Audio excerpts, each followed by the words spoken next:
법 53조의 2 보면은 최근에 새로 이제 그 신설된 조문이라는 것을 알 수 있죠. 53조의 2 이렇게 돼 있으니까. 자, 그래서 이 수용자의 미성년자 자에 대한 지원. 자, 1항 소장은 신입자에게 아동복지법에 따른 보호조치를 의뢰할 수 있음을 알려줘야 한다. 그래서 이 소장은 의무적으로 신입자에게 이렇게 돼 있지 여성 신입자에게로 한정하고 있지 않다는 점 주의하세요. 그러니까 남성 신입자에 대해서도 그런 어린 아이가 있는 그런 거 아버지라면 이 보호조치를 의뢰할 수 있음을 알려줘야 한다 하는 거예요. 그래서 그 점을 주의하도록. 자, 이것도 이제 이 소장은 신입자가 여성인 경우에는 이렇게 하면 틀린 선지가 되는 거예요. 그래서 남성 수용자건 여성 수용자건 모두 신입 수용자에 대해서는 아동복지법에 따른 보호조치를 의뢰할 수 있음을 알려줘야 한다 하는 것. 그래서 앞에서 규정하고 있는 이 신입자나 이입자에 대해서 알려야 할 그런 그 사항들, 형기의 기산일 종료일, 권리 구제에 관한 사항, 의무에 관한 사항 이외에도 바로 이제는 여기 신입자에게 아동복지법에 따른 보호조치를 의뢰할 수 있음을 알려줘야 한다. 그래서 알려야 할 사항이 새로 더 추가됐다 하는 것하고도 연결시켜서 알아둘 조문이에요. 제2항 소장은 수용자가 아동복지법상 보호조치를 의뢰하려고 하는 경우에는 보호조치 의뢰가 원활하게 이루어질 수 있도록 지원해야 할 의무가 있다. 재량이 아니죠. 지원할 수 있다가 아니야. 지원해야 한다. 그 점 주의하도록 하고. 그 다음에 3항 보시면은 이 보호조치 의뢰 지원 방법 절차 그 밖에 필요한 사항은 법무부 장관이 정한다지 지방교정청장이 정한다, 소장이 정한다가 아니죠. 법무부 장관이 정한다. 그리고 이 법무부 장관이 정한다 하는 것은 다음 단계, 다다음 단계에서 이제 공부할 때는 이제 회독수가 높아졌을 때는 법무부 장관으로 되어 있는 것하고 법무부령으로 되어 있는 것 규정하고 이것까지도 구분하도록 공부를 해야 돼. 근데 지금은 이런 것은 이제 그렇게 출제 빈도는 높지 않는 내용이기 때문에 지금 뭐 1, 2회독이라든가 이런 거 처음 공부할 때에는 이런 내용까지 다 암결려하면은 너무 이제 분산이 되고 부담이 커질 수 있으니까 그건 효과적인 방법이 아니에요. 그래서 항상 공부할 때는 중요 순서대로 이렇게 단계적으로 공부해 나가도록 하라 하는 거예요. 그래서 53조에 있어서도 이 시험과 관련해서 확실하게 처음부터 공부해야 할 것은 1항과 2항이에요. 그래서 3항은 나중에 추가로 이제 공부해 나갈 사항이다. 자, 예를 들어서 이제 그렇게 지적을 해준 거야. 단계적 공부 방법. 자, 법 54조. 이제 여기서부터 본격적으로 뭐 시험에 출제될 내용들이죠. 자, 그래서 우리가 처음에 상기해 봤듯이 특별한 처우가 적용되는 수용자의 종류는 법에서 규정하고 있던 이 여성 수용자와 임산부인 수용자 모두가 다 여성이잖아요. 여자. 자, 그래서 여자로 줄여서 기억을 했고, 그 다음에 노인 수용자, 그 다음에 장애인 수용자, 장자. 여기서 노자 이렇게 한 거야. 그래서 노인, 장애인 수용자, 장자, 외자, 외국인 수용자, 그 다음에 소자. 자, 그래서 여성 수용자까지 하면은 5종류의 특별한 보호 대상이 규정되어 있다 하는 것을 확실하게 좀 기억하도록 하세요. 자, 그리고 이제 아까 여성 수용자에 대해서 특별한 보호 기준이 되는 것은 심리적, 신체적 특성이라고 그랬어요. 그렇다면 노인에 대해서는 노인은 어때요? 상식적으로 생각할 때도 바로 이 노인이라고 하려면은 먼저 나이를 고려를 해야죠. 그래서 일반적으로 지금은 뭐 60, 70이라고 하더라도 뭐 노인 그런 거 세계에서는 그 청년이라고 하잖아. 그런데 지금 현행 법에 있어서 노인 하게 되면은 65세를 기준으로 하고 있어요. 64세까지는 노인에 해당되지 않고 나이는 65세 이상이죠. 그러니까 이걸 뭐 70세로 바꾼다든가 이렇게 할 수 있어요. 앞으로 이제 노인 연령은 상향 조정이 되겠죠. 그렇지만 현재까지는 나이 하게 되는 65세예요. 나이 기준으로 특별한 보호를 해야 하고, 그 다음에 노인들한테 가장 큰 문제가 바로 건강 문제죠. 아픈 경우가 많고, 자, 건강 상태 등을 고려하여 그 처우에 있어서 적정한 배려를 해야 한다. 그래서 노자에 대해서는 나이, 건강을 고려하도록 규정하고 있다. 자, 그 다음에 지금 이제 고려해가지고 적정한 처우냐 배려냐 이것을 좀 구분해야 돼요. 지금 외국인 수용자는 소년 수용자의 경우에는 이런 걸 기준으로 해서 어떻게 되어 있냐면 적정한 처우를 하도록 하고 있지 배려를 하도록 하는 게 아니에요.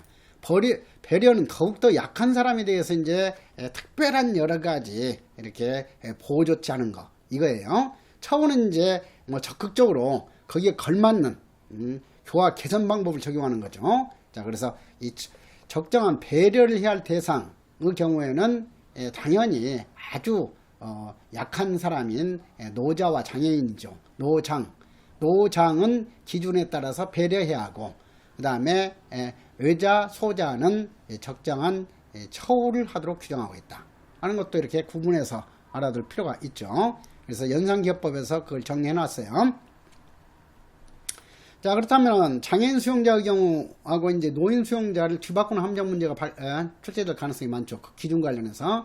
그래서 소장은 장애인 수용자에 대해서 장애 정도를 고려하여 그 처우에 있어서 적정한 배려를 해야 된다. 이것을 장애인 수용자에 대해서는 이 건강을 고려하여 그 처우에 있어서 적정한 배려를 해야 된다. 이런 식으로 바꿀 수가 있으니까 그 점 주의하라는 것. 나이, 건강은 소자, 그리고 장애인에 대해서는 장애의 정도죠. 그렇지, 장애인에 대해서 뭐 나이 고려하고 할 필요는 없는 거예요. 설령 뭐 25세 장애인 수용자라 하더라도 장애의 정도가 심하면 특별한 거기에 부합하는 보호를 해줘야 되겠죠. 장애의 정도. 그래서 그 점 주의하도록 하고, 그 다음에 사망에 있어서 외자에 대해서는 언어와 생활 문화를 고려하도록 하는 것이지, 인종이나 피부색 가지고 차별 두면은 오히려 인종 차별이 돼 버리는 거죠. 자, 그래서 그 점을 좀 주의하도록 하세요. 언어와 생활 문화 등을 고려해서 적정한 처우를 해야 한다 하는 거. 그러니까 이제 뭐 기독교를 믿는 외국인하고 이슬람교를 믿는 외국인 수용자를 이렇게 같은 방에서 이 생활하도록 한다든가 하게 되면은 여러 가지 문제가 발생될 가능성이 크죠. 그러니까 이제 이런 거 언어라든가 생활 문화 이런 것들을 고려하도록 하는 거죠. 생활 문화에 이제 뭐 종교라든가 이런 것까지 다 포함되는 거니까. 자, 그래서 외자에 대해서는 언어 생활 문화를 고려하도록 규정하고 있다. 그 다음에 소년의 경우에도 어린 나이죠. 그러니까 나이는 당연히 노인처럼 들어가야지. 나이 기준. 그 다음에 이제 소년에 대해서는 건강이 아니라 적성이죠. 적성. 어떤 특성을 지닌 아이인가. 그래서 이제 소년 수용자에 대해서는 나이 적성을 고려하도록 규정하고 있다 하는 거. 자, 그리고 이제 이러한 특별한 보호에 대한 구체적인 내용 사항에 대해서는 법무부령 즉 시행규칙으로 규정하도록 하고 있어요. 그래서 시행규칙도 출제 가능성이 매우 높은 내용들이죠. 자, 시행규칙 들어가기 전에 대통령령인 시행령에서 규정한 내용, 아까 말했듯이 노인 수용자란 70세 이상이 아니라 65세 이상인 수용자를 뜻한다. 그 다음에 장애인 수용자 개념도 좀 주의할 사항이야. 자, 장애인 수용자란 이 장애의 시각, 청각, 언어, 지체 등의 장애가 있는 수용자를 말한다면 틀린 내용이야. 단순히 장애만 있어서 장애인 수용자로 분류되는 것이 아니라 이런 그 시각, 청각, 언어, 지체 등의 장애가 있어가지고 통상적인 수준의 수용생활이 특히 곤란하다고 인정되는 정도예요. 그러니까 뭐 시각 약간 눈이 0.1 정도 돼가지고 좀 잘 보이지 않는다 하더라도 정상적인 생활하는 데는 큰 어려움 없잖아요. 약간 잘 안 들린다 하더라도 그런 것은 장애인 수용자로까지 분류할 필요는 없는 거예요. 자, 그런 점을 고려해 가지고 그 다음에 이제 언어 말하는 능력이죠. 그 다음에 지체는 팔다리 뭐 이렇게 자유롭게 움직이는 데 있어서 지장이 있는 사람 이런 거잖아. 지체 등의 장애로 통상적인 수용생활이 특히 곤란하다고 그러니까 그 단순히 곤란하다고 인정되는 사람도 아니야. 특히 곤란하다고 인정되는 사람에 한해서만 장애인 수용자의 개념에 포함시키고 있다 하는 거죠. 자, 그래서 그 점도 주의하고 그 다음에 외국인 수용자도 좀 지능적인 그 함정 문제가 만들어질 수 있어요. 외국 국적을 가진 그 수용자를 말한다. 그거 아니죠. 대한민국 국적을 가지지 아니한 수용자예요. 그러니까 대한민국 국적을 가지지 아니한 수용자하고 외국 국적을 가진 수용자는 큰 차이가 있죠. 외국 국적을 가진 수용자로 해버리면 무국적자는 해당되지 않아. 외국인 수용자에. 그렇기 때문에 무국적자도 뭐 나타날 수가 있잖아요. 그래서 외국인 수용자에는 대한민국 국적을 가지지 아니한 수용자로 정의하고 있는 것이지 외국 국적을 가진 수용자로 정의한 것이 아니다. 자, 이것은 무국적자를 염두에 둔다면 이해가 되는 조문이에요. 그 다음에 소년 수용자는 무조건 19세 미만자에 한정하는 게 아니다 하는 점을 주의할 사항이야. 이제 그 소년법 공부하게 되면 이 소년법에는 이제 이 소년은 23세가 되기 전까지 소년교도소에 수용할 수 있도록 하는 거 특별 규정이 되고 있고, 그 다음에 이제 이 형집행법에 있어서도 앞에서 이 11조 구분 수용과 연계해 가지고 규정을 하고 있었죠. 그래서 23세가 되기 전까지는 소년교도소에서 수용할 수 있다 했었어요. 그래서 23세까지 소년교도소 수용되어 있는 수용자라 하면은 소년 수용자와 같이 취급을 해줘야 된다 하는 거죠.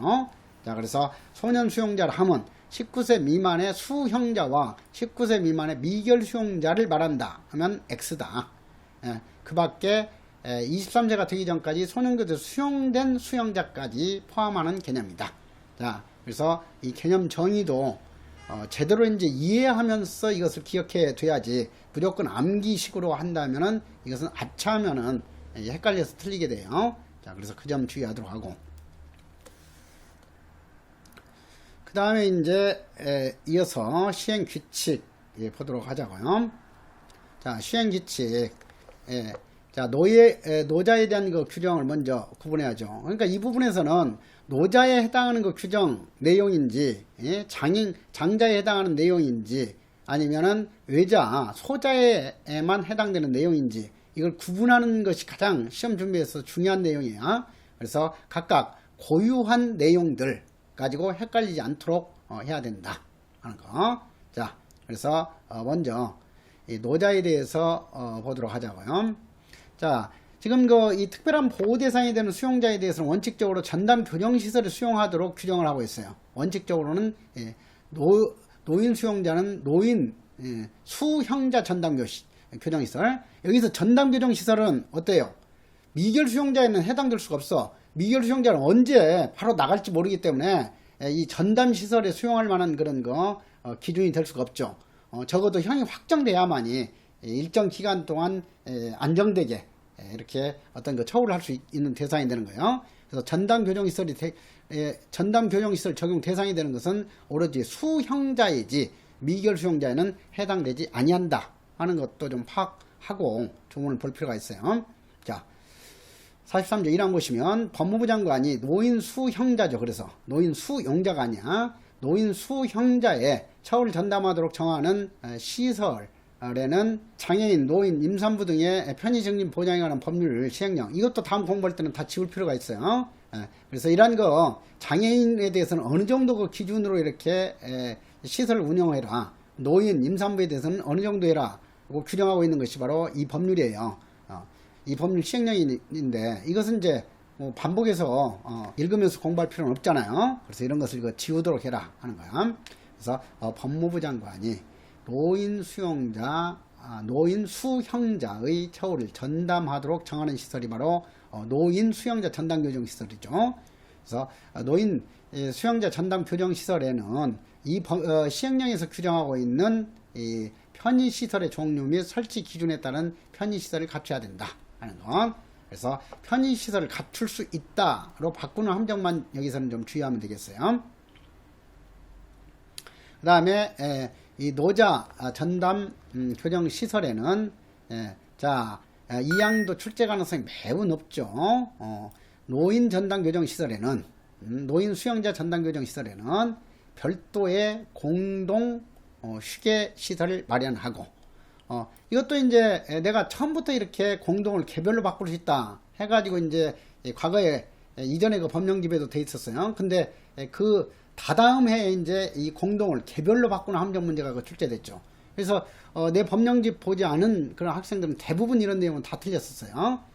그렇기 때문에 시험은 항상 뭐 뒤쫓아가면서 준비하는 것은 아무 의미가 없어요. 미리 앞서서 출제 가능성이 있는 내용들까지 이렇게 파악하면서 준비를 해야 된다 하는 거죠. 그래서 앞으로 여러분들은 법령 공부할 때는 이 법령의 규정 내용 그대로 받아들이기보다는 이 규정들이 어떻게 이제 앞으로 바꿔가지고 함정으로 출제될 가능성이 많아지는가 이런 것 차원에서 이제 계속 함정 예시해 놓은 것을 좀 염두에 두면서 그것을 비교하면서 이렇게 공부해 나가도록 하세요. 그래서 노인 수용자 전담 교정 시설에는 별도의 공동 휴게실을 마련하도록 하고 있죠. 개별 휴게실이 아니야. 뭐 개개인에 대해서 개별 휴게실까지 이렇게 둘 수는 없잖아요. 자, 공동 휴게실을 마련하고 노인이 선호하는 오락용품 등을 갖추도록 해야 된다 하는 거. 자, 이것은 이제 이 비슷한 그 규정이 어디에 있냐면은 소자에 대한 그 규정이에요. 소년 수용자에 대한 규정. 그래서 이 소년 수용자에 대해서는 어떻게 규정을 하고 있는가. 헷갈릴 수 있는 것을 항상 이렇게 대비시키면서 공부하라고 그랬어요. 그래서 소자에 대해서 헷갈릴 수 있는 조문 보시면은 자, 이 소자에 대해서 59조의 2항 보시면 소년 수용자 전담 교정 시설에는 별도의 역시 공동이지 개별이 아니죠. 개인이 아니에요. 학습 공간이야. 휴게실 노인들에게는 공동 휴게실을 제공해야 되고 소년의 경우에는 앞길이 구말리기 때문에 이 공부할 수 있도록 해줘야죠. 그래서 공동 학습 공간이야. 그리고 이제 이 구비할 것은 학용품 및 소년 정서에 필요한 도서 잡지지 오락용품이 아니죠. 그러니까 노인에 대해서는 이제 뭐 치매 방지를 위해서라든가 이런 것 때문에도 이제 이 오락용품을 갖추도록 해주는 거고 그 다음에 이 소년들에게는 도서 잡지 등 공부할 수 있는 여건을 갖추도록 해줘야 된다 하는 거예요. 그래서 이제 특히 여기에서 이제 이 소년 수용자 전담 교정 시설은 별도의 공동 학습 공간을 마련하고 학용품 및 소년 정서에 필요한 오락용품을 갖춰야 된다. 이런 식으로 바꾸는 함정 문제 주의하도록 하세요. 특히 이제 이 소년 수용자에 대해서 이러한 형태로 함정 유도하게 되면 잘 속아 넘어가요. 그래서 그 점 주의하도록 하고 다시 노인으로 돌아갑시다.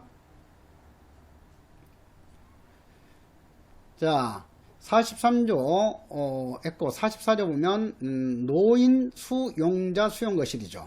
자, 노인 수용자 전담 교정시설이 아닌 교정시설에는 노인 수용자를 수용하기 위해서 노인 수형자로 한정한 게 아니죠. 노인 수용자를 수용하기 위하여 별도의 거실을 지정하여 운영할 수 있다. 그러니까 이제 뭐 어떤 그 교정시설 같은 경우는 65세 이상인 노인 수용자가 한 명밖에 없을 수도 있잖아요.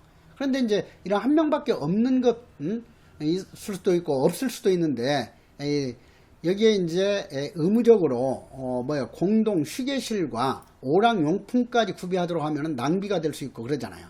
그래서 이것은 이 노인 수용자 전담 교정 시설에만 해당되는 내용이지 노인 수용자가 수용되어 있는 모든 수용 시설에 해당하는 내용이 아니에요. 자, 그래서 그 점을 주의하도록. 그래서 전담 교정 시설이 아닌 교정 시설에는 노인 수용자를 수용하기 위해서 별도의 거실을 지정하여 운영할 수도 있고 노인 수용자가 없으면은 별도의 거실을 지정하여 운영하지 않아야 할 수도 있는 거예요. 그래서 별도의 거실을 지정하여 운영해야 한다가 아니죠. 그 점 주의하고 그 다음에 노인 수용자 거실을 노인 수용자가 이제 생활하는 그 방에는 시설 부족 그 밖에 부득이한 사정이 없으면 건물의 1층에 설치해야죠. 노인 수용자 거실은 뭐 계단 올라가기도 어렵고 지금 이제 오래된 그 교정시설 대부분의 교정시설은 다 뭐 2층 건물로 되어 있으면서 엘리베이터 이런 게 없어요. 그렇기 때문에 1층에 설치하도록 하고 있고 장애인 수용자도 마찬가지야. 1층에 설치하도록 하고 있죠. 그래서 노자와 장자에 대해서는 1층에 설치하도록 하는 그 규정을 두고 있다. 하는 것을 기억하고, 그 다음에 이제 이 노인들한테는 겨울철에 따뜻하게 해주는 거예요. 따뜻하게 해주는 거. 그래서 뭐 옛날 나 클 때 같으면은 뜨뜻한 아래목, 그건 항상 우리 할아버지 차지였고 그랬었죠. 자, 아무튼 이 노인 수용자 거실에 갖춰야 할 요건 1층에 설치해라. 그리고 이제 특히 겨울철 난방을 위하여 필요한 시설을 갖추도록 해야 된다 하는 거죠. 이것도 이제 헷갈리도록 출제하는 것이 뭐냐면 장자에 관련된 규정이죠. 자, 그래서 장자에 대해서도 1층에 대해서는 똑같이 그 규정을 하겠죠. 자, 그래서 그 점. 자, 장애인 수용자의 거실은 시설 부족 그 밖에 부득이한 사정이 없으면은 건물의 1층에 설치하고죠. 그 다음에 장애인에 대해서는 변기죠. 그래서 이 변기도 지금 여러분들이 한번 이렇게 생각해 보세요. 우리나라 이제 어떤 공공 화장실이라든가 이런 경우는 다 장애인 변기를 갖추도록 하고 있잖아요. 특히 이제 그 장애인 분들한테는 가장 이제 불편한 것이 이 변기 사용이에요. 그래서 노자에게는 따뜻한 그 아래목 연상하면서 겨울철 난방 장치를 갖추도록 하고 있고, 그 다음에 장애인 분들에게는 변기를 갖추도록 특별 규정을 두고 있다 하는 것도 헷갈리지 않도록 대비할 내용이에요. 다시 노자로 돌아가요. 자, 시행규칙 45조를 보면은 소장은 노인 수용자의 나이, 건강 상태 등을 고려하여 필요하다고 인정하면은 수용자의 지급 기준을 초과해 가지고 주 부식, 밥과 반찬, 국을 뜻한다고 그랬죠. 주 부식. 그 다음에 겨울철에 더 따뜻한 옷을 지급한다든가 이렇게 해줘야 되니까 의류, 친구 그 밖에 생활용품을 증가해서 지급해 줄 수 있다 하는 거. 반드시 이것도 이 지급해야 한다는 아니죠. 그래서 그 점을 좀 주의하도록 하고, 그리고 이 45조 규정은 뒤에 그 준용 규정이 있어 가지고 이것은 장애인 수용자에 대해서도 초과 지급할 수 있도록 하고 있고, 그 다음에 소년 수용자에 대해서도 이 준용하도록 하고 있어요. 그러니까 주 부식 등의 증가 지급, 이것은 노자, 장자, 소자에게 적용되고 의자에게는 적용되지 아니한다, 이렇게 정리하고요. 그 다음에 운동 목욕에 대해서도 보시죠. 이 소장은 노인 수용자의 나이, 건강 상태 등을 고려하여 필요하다고 인정하면은 원래 운동시간, 실외 운동시간은 1시간 이내지만 노인들은 뭐 2시간 동안 이렇게 연장해서 운동하도록 해준다든가 이렇게 할 수 있도록 한 거예요.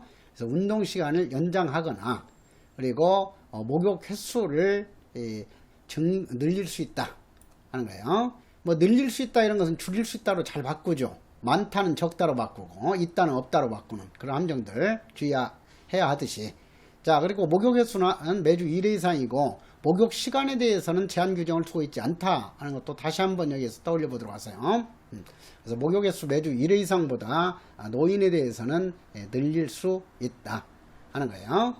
그리고 이제 이 소장은 노인 수용자가 거동이 불편하여 혼자서 목욕하기 어려운 경우에는 교도관뿐만 아니라 자원봉사자나 다른 수용자로 하여금 목욕을 보조하게 할 수 있도록 하고 있어요. 그래서 여기에서 목욕 보조하게 할 수 있는 대상은 이 교도관도 해당이 되고 자원봉사자까지도 해당된다 하는 거예요.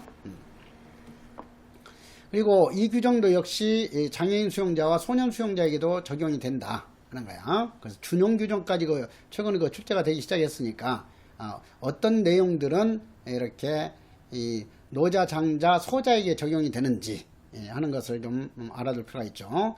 그 다음에 이제 전문 의료진과 관련해서는 노인 수용자 전담 교정시설의 장에게만 해당되는 내용이죠. 이건 일반 한 명 수용되어 있는 그런 교정시설, 일반 교정시설에는 해당되지 않아요. 그래서 노인 수용자 전담 교정시설의 장은 노인성 질환에 관한 전문적인 지식을 가진 의료진과 장비를 갖추고 했으니까 갖춰야 한다죠. 갖출 수 있고가 아니야. 의무적으로 갖춰야 하고, 외부 의료시설과 협력체계를 강화하여 노인 수용자가 신속하고 적절하게 치료를 받을 수 있도록 노력해야 한다 하는 거. 그래서 이 노인 수용자 전담 교정시설에 한해서만큼은 이 전문적인 지식을 가진 의료진과 장비를 갖추도록 의무 규정을 두고 있다 하는 거. 자, 그 다음에 제2항, 이것은 노인 수용자. 이것도 앞에서 묶어서 정리했죠. 어떻게 정리했어요? 건강검진의 특례 대상이 되는 수용자에는 첫째 뭐예요? 처우상 독거 수용자가 아니라 개우상 독거 수용자이다 했고, 그 다음에 19세 미만의 수용자가 두 번째 건강검진의 특례 대상이었죠. 그리고 세 번째가 노인 수용자이다. 이렇게 정리를 했어요. 자, 그러니까 지금 건강검진의 특례가 적용돼 가지고 일반적으로 건강검진은 여기서 또 떠올려야지. 원칙적으로 건강검진, 정기적인 건강검진은 어떻게 하도록 규정하고 있어요? 1년에 1회 이상이었어요. 그러니까 1년에 1회 이상이 아니라 그보다 더욱더 자주 해주도록 이렇게 건강검진의 특례 대상을 두고 있는 수용자는 노인 수용자, 그리고 처우상 독거 수용자가 아니라 개우상 독거 수용자, 여성 수용자가 아니라 소년 수용자, 세 종류에 대해서 특례 규정을 두고 있다 했어요. 그러니까 장애인 수용자가 됐건 외국인 수용자가 됐건 특례 대상이 아닌 그런 그 수용자에 대해서는 건강검진은 1년에 1회 이상 실시해야 된다 하면 맞는 내용이 되는 거예요. 그래서 그렇게 응용할 수도 있고 하니까 다시 한번 건강검진의 특례 규정을 여기서 기억하도록 해라. 48조 노인 수용자 전담교정시설의 장은 노인 문제에 관한 지식과 경험을 풍부한 외부 전문가를 초빙하여 교육하게 하는 등 노인 수용자의 교육받을 기회를 확대하고 노인 전문 오락 그 밖에 노인 특성에 알맞은 교학교육 프로그램을 개발 시행해야 된다. 그래서 전담교정 시설에 대해서는 의무 규정을 두고 있다 하는 거예요. 그 다음에 2항 소장은 노인 수용자가 작업을 원하는 경우에는 나이 건강 상태 등을 고려하여 해당 수용자가 감당할 수 있을 정도의 작업만 부과하도록 하고 있죠. 자, 그래서 이 규정은 장애인 수용자나 소년 수용자에게도 적용하도록 하고 있어요. 그래서 원칙적으로 이 작업 부과할 때 의무간의 의견을 들어가지고 작업 부과하도록 하고 있지 않죠. 현재는. 그런데 노자, 장자, 소자에 대해서만큼은 작업 부과하려면 의무간의 의견을 거쳐서 작업을 부과하도록 하는 특별 규정을 두고 있다 라는 것을 알아두도록 하세요. 그리고 노인 수용자나 장애인 수용자, 소년 수용자에 대해서는 작업을 부과할 수 없다고 규정하고 있다가 아니죠. 작업을 원하는 경우에는 나이 건강 상태 등을 고려해서 감당할 수 있을 정도의 작업을 부과할 수 있도록 해주고 있어요. 그래서 그 점도 주의하도록. 그래서 특별히 이제 파악할 내용은 이 해설을 통해서 정리된 내용까지 공부해 놓도록 하시고, 그 다음에 장애인 수용자에 대해서 장애인 수용자의 경우에 이제 아까 장애인 수용자 개념에서도 제시되어 있듯이 시청각, 언어, 지체 등의 그 장애로 통상적인 수용생활이 특히 곤란하다고 인정되는 수용자에 한해서만 장애인 수용자로서 처우가 된다. 특별한 처우가 이루어진다 하는 거. 그 다음에 전담교정시설도 역시 수형자에 한한다 그랬어요. 장애인 수형자 전담교정시설 이지 수용자 전담교정시설로 확대되어 있는 게 아니다 하는 거. 그래서 장애인 수용자 전담교정시설의 경우에는 장애 종류별 특성에 알맞는 재활 치료 프로그램을 개발해서 시행해야 된다. 재활 치료 프로그램은 노인이나 이 소년에게 적용되는 내용이 아니죠. 장애인에 한해서만 적용되는 내용이다. 자, 그 점을 이해해 놓도록 하고. 자, 그 다음에 이제 이 51조 수용 거실과 관련해서 노인 수용자하고 특히 대비시켜서 구분하라고 그랬어요. 장애인 수용자 전담교정시설이 아닌 교정시설에서는 장애인 수용자를 수용하기 위해서 별도의 거실 지정하여 운용할 수 있다는 것은 노인 수용자와 똑같은 내용으로 되어 있어요. 그 다음에 다시 한번 노인에 대해서는 겨울철 난방장치를 갖추도록 하고 있고, 장애인에게 대해서는 변기 등의 시설을 갖추도록 특별 규정을 두고 있다 하는 거. 그 다음에 전문 의료진과 관련해서 장애인 수용자 전담교정시설에 대해서도 의료진과 전문 의료진과 장비인을 노인처럼 갖추도록 하고 있질 않아요. 노력하도록만 규정하고 있죠. 그래서 갖추도록 해야 한다고 노력해야 한다는 차이가 있죠. 갖춰야 한다 하게 되면 의무적으로 반드시 갖춰야 돼요. 그 다음에 갖추도록 노력해야 된다 하면 최선의 노력만 하면 되는 것이지 반드시 갖춰 놓을 필요까지는 없죠. 자, 그래서 그런 점에서는 약간 차이가 있어요. 그 다음에 직업훈련에 대해서 장자에 대해서 장자 수용자 전담교정시설의 장은 장애인 수용자에 대한 직업훈련이 석방 후에 취업과 연계될 수 있도록 프로그램 편성 운영하도록 운영에 특히 유의해야 된다. 자, 이것도 석방 후에 취업 연계, 이것은 소년 수용자에게 해당될 것 같아요. 그런데 소년 수용자에 대해서는 명시 규정이 없어요. 그러니까 이 석방 후에 취업과 연계될 수 있는 프로그램 운영은 오로지 장자에게만 해당되고 외자나 소자에게는 적용되지 않는다. 이게 중요해요. 자, 그래서 특히 53조 그 점 잘 구분해 놓더라고. 아까 말했듯이 준용 규정은 앞에서 노인 수용자 규정이 이 장애인 수용자하고 소년 수용자에게까지 적용되는지 고유 내용인지 이걸 구분해서 알아두면 되는 거예요. 그 다음에 외자에 대해서도 법무부 장관은 외국인 수형자의 처우를 전담하도록 정하는 시설의 장. 그러니까 이제 천안 외국인 교도소처럼 이런 전담 교정시설. 그 다음에 천안 외국인 전담 교도소뿐만 아니라 일반 어떤 교도소 중에서도 이제 지방에 따라서 지방별로 특히 외국인을 특별히 집합시켜가지고 수용하도록 하는 시설을 지정해 놓고 있어요. 그러니까 이 전담교정시설은 반드시 소년교도소나 외국인 수용자 전담 교도소로 한정되는 개념이 아니야. 일반적인 어떤 교정시설 중에서도 이제 특별히 전담교정시설로 지정해서 운영할 수 있는 거예요. 자, 그래서 외국인의 특성에 알맞는 교화 프로그램 개발 시행해야 된다 하는 것은 뭐 일반적으로 맞는 선지 정도로 들어갈 내용이죠. 그 다음에 56조에 있어서 전담 요원 지정. 자, 지금 앞에서 우리가 노인 수용자하고 장애인 수용자를 공부했는데 거기에서는 전담 교정시설에 대한 규정은 있었지만 전담 요원에 대한 규정이 없었죠. 그래서 이 전담 요원은 오로지 외국인 수용자에 한해서만 적용되는 특칙이지 소자나 장자나 노자에 대해서는 적용되지 않는다. 그래서 이 전담 요원 지정 제도는 오로지 의자에 한해서만 적용된다. 확실히 알아두도록 하세요. 이것도 내가 강조했는데 바로 기출문제로도 출제가 됐었어요. 앞으로도 계속해서 반복 출제될 내용이다. 자, 그래서 외국인 수용자를 수용하는 소장은 외국어에 능통한 소속 교도관을 하여금 전담 요원으로 지정하도록 하고 있지, 반드시 어떤 전문 통역인까지 동원해서 전담 요원 지정하도록 한 게 아니에요. 자, 그래서 외국어에 능통한 소속 교도관. 그래서 이제 외국인 이런 외국어에 능통한 교도관을 특채로서 이제 경력 경채라고 하죠. 지금은 경력 경채를 통해서 이제 금년처럼 이렇게 모집하고 해요. 자, 그래서 외국어에 능통한 소속 교도관으로 하여금 전담 요원이 되도록 해야 한다.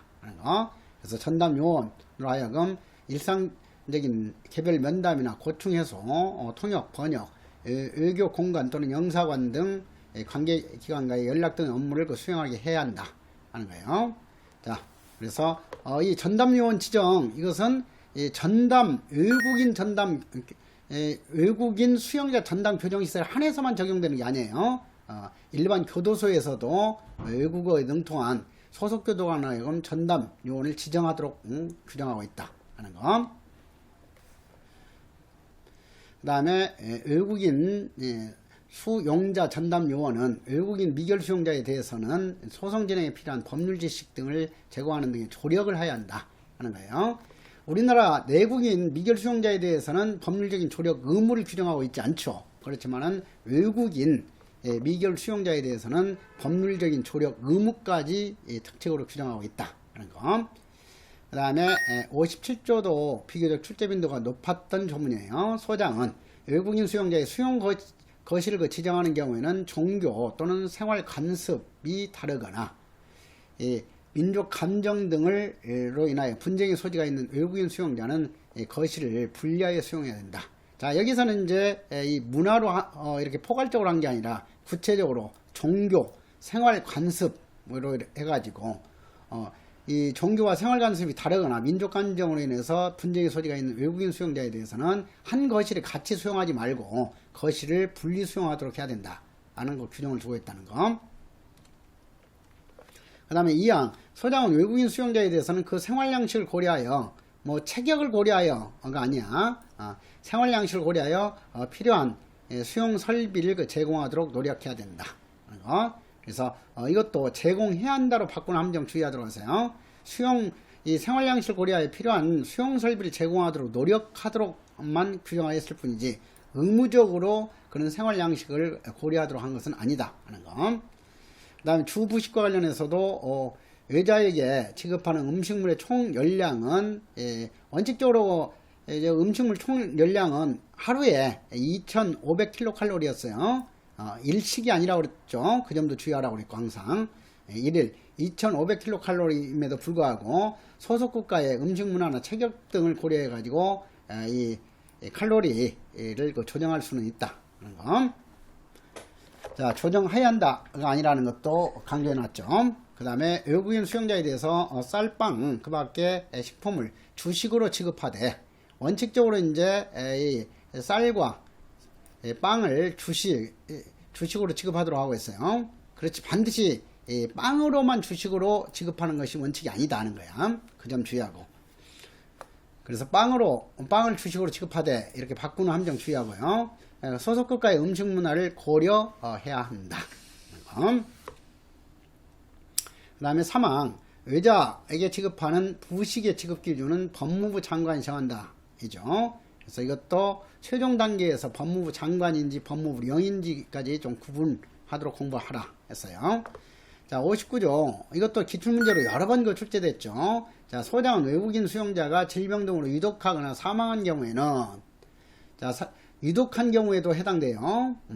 유독한 경우에도 반드시 연락을 해야 되니까. 자, 그래서, 유독한 경우 또는 사망한 경우에는 그 국적이나 시민권이 속하는 나라에 외교공간 영사관의 장이나 외교공간 영사관의 직원에게 알리든 장에게 알리든 하면 되는 것이고 또는이죠. 그러니까 이중으로 알릴 필요는 없어요. 어느 한쪽만 알리면 되죠. 그래서 외교공간 또는 영사관은 장에게 알리든지 아니면은 그 외국인 수용자의 가족에게 이렇게 즉시 알리도록 해야 된다 하는 거예요. 그래서 이 장이나 그 관원 밑이 아니야. 또는 이제 오와 엔드가 아니다. 이런 것을 항상 좀 주의하도록 하고. 이건 아직까지는 출제되지 않았어. 기출문제로. 그래서 다음 출제할 때는 이 또는 이것을 그 관원 및 가족에게, 관원과 가족에게 이렇게 바꾸는 함정으로 출제될 가능성이 많다 하는 거. 그렇지 뭐 출입국 관리 사무소에 알린다라든가 이런 게 아니에요. 그래서 그렇게 바꾸는 문제로는 이미 기출문제가 출제됐어요. 그 다음에 소자에 대해서 마지막으로 보도록 하자고요. 자, 소자 하게 되면은 소년 수용자는 세 종류라고 그랬어. 19세 미만 미결 수용자, 19세 미만 수용자, 그리고 수용자 중에서 계속해서 소년 교도소에서 수용하고 있는 수용자까지 포함되는 개념이다 했어요. 자, 그래서 이 소년 수용자 전담교정시설의 장, 여기도 전담교정시설이죠. 장은 그러니까 지금 이 부분 공부할 때는 전담교정시설에만 해당되는 내용인지 아니면은 일반 교정시설에도 해당되는 내용인지를 구분하도록 하라고 그랬어. 그래서 소년 수용 전담교정시설의 장은 소년의 나이 적성 등의 특성에 알맞은 교육 교화 프로그램을 개발 시행해야 된다 하는 거. 그 다음에 2항.